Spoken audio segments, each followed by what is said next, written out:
Hey guys, I'm drawing Black Cat from Villainous today, and I'm going to explain my drawing process. Usually I start off with making a digital sketch first of the artwork, and sometimes I'll trace over my digital line work, or I'll just freehand the sketch like I did here.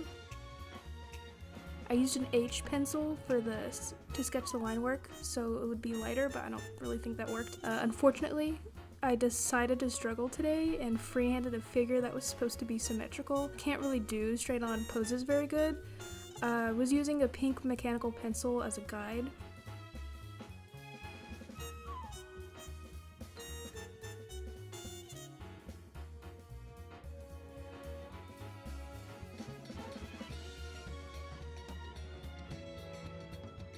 So instead of going out to buy masking fluid, I made the tedious decision to tape over Black Hat to protect the white of the paper. You can see me struggle to tear out shape from the tape. I knew the background was going to be a smooth wash and a vignette, so to make that process go smoothly, I decided to tape him up and paint Black Hat later. I really think the cute washi tape suits him. I'm also using Arch's 100% cotton cold press paper, which soaks up paint nicely and can handle a lot of layers. It's kind of pricey as well, but my Hobby Lobby has it for $8 for a 12-sheet pad, which is a steal. I just want to thank Max Titan Speaker Official for recommending me to draw Black Hat. I was actually going to draw Villainous fan art, but I was going to draw Miss Heed, because I'm down bad for Miss Heed, who isn't. And thank you for everyone's nice comments about it. That really makes my day. For the initial background layer, I used Daniel Smith watercolors. They're kind of pricey, but they're very pigmented. So I premixed the blue and yellow to make a green. And then I got ahead of myself and started to paint on dry paper.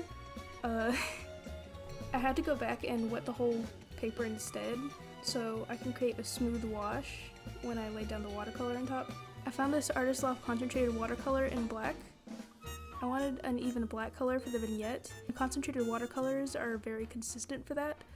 I wouldn't say the quality was the best for the Artist Loft concentrated watercolors, but it was probably how I was using it. I found when I layered it over the watercolors, it worked just fine. I started to blow dry my layers because I was getting impatient. And then I went over the vignette again to make it darker. I also started to paint the dark tendrils. I wanted them to have different values, lighter at the back and darker near the front. I also think Black Cat's kind of scary and intimidating to the other characters, so I wanted him to have like a badass eldritch background, and I really love doing it.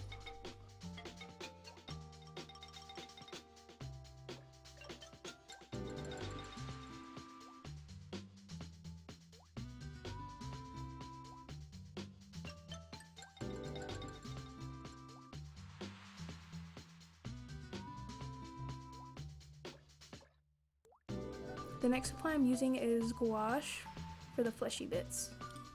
Artist Loft Gouache does a good job, and it's super cheap. With Gouache, I like to work from dark to light, and I do minimal blending. I just put a lot of layers on it. I feel like I'm decent at doing backgrounds for Gouache and like furries, but I cannot paint people. I cannot blend with Gouache, so it looks terrible. Possibly it's something I need to work on in the future. I really loved painting things that make people go ew, so I thoroughly enjoyed this background, and I thought it complemented Monsieur Black Hat very well.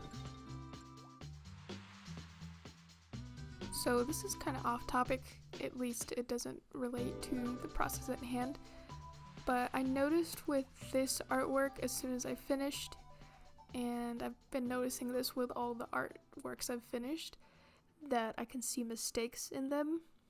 So I think I'm going to have a training arc where I fill out the rest of my current sketchbook that I've been working on for 2 years, and just making a whole video about filling it out. Maybe 3 days? I don't know, that could be fun. But I'm really thinking about practicing how to do heads, anatomy, trying different techniques, maybe artist studies. I just feel like it's time for me to improve because I'm seeing a lot of mistakes in my artwork.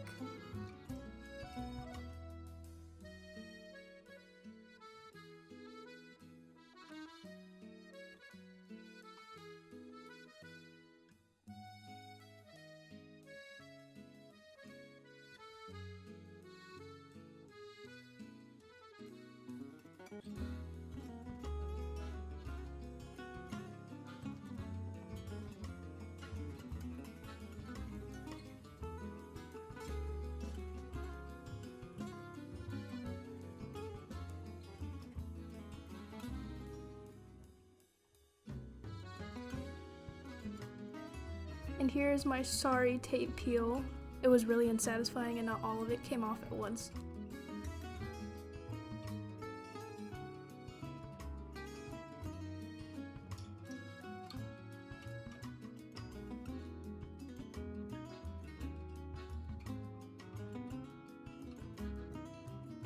Now here's a major mistake I made.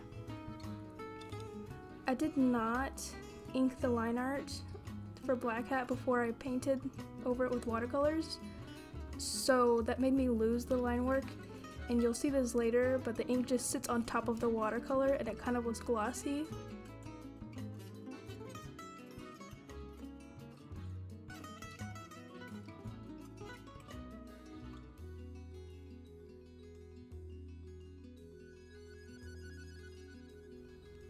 So I did try to sketch over the paint with a black Prisma, but this can be avoided if you ink it first.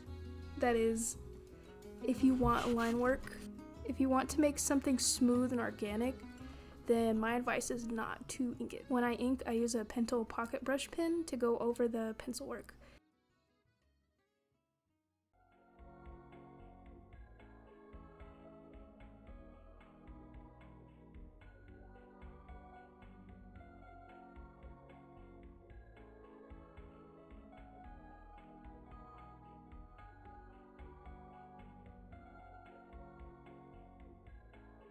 Here I started to add shading with watercolors to define him a little more, but right now I'm not worried about getting a lot of value because I'm going to shade over it with alcohol markers next.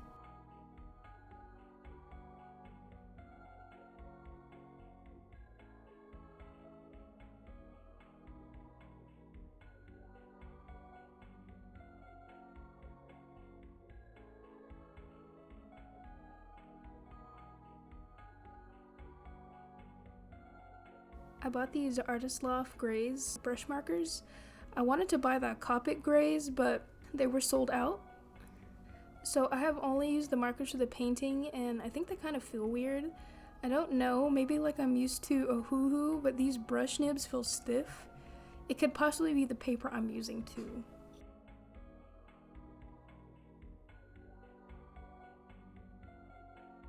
When I zoom out, you see how the line work kind of disappears. So I went back over it to make the line art darker. My favorite part of any piece is totally butchering it with acrylic paint markers. I use the Coogert ones and Poscas. The Cougerts are cheaper than Posca if you're looking to get into paint markers. With this, I kind of wanted to have a rim light effect. I've been wanting to experiment with more lighting in my pieces, but I don't think it turned out too well.